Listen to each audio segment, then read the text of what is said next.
Welcome to the Rim Break Rodeo. We hope this video helps. In this video, I will show how to remove a Ford Ranger glove box. First, ensure the glove box is completely empty. Next, locate the 2 retaining screws, usually found at the bottom edge of the glove box door. Use a Phillips head screwdriver to carefully remove these screws. Once the screws are out, gently pull the glove box forward to disengage any clips holding it in place.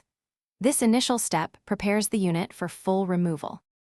Now, with the glove box partially free, look for any electrical connectors attached to the back or sides. These might power a light or an auxiliary port. Gently disconnect them by pressing the release tabs. Also, you'll likely find a dampener arm on one side. Unclip this carefully. Taking a moment to observe how everything connects will make reinstallation much smoother later on.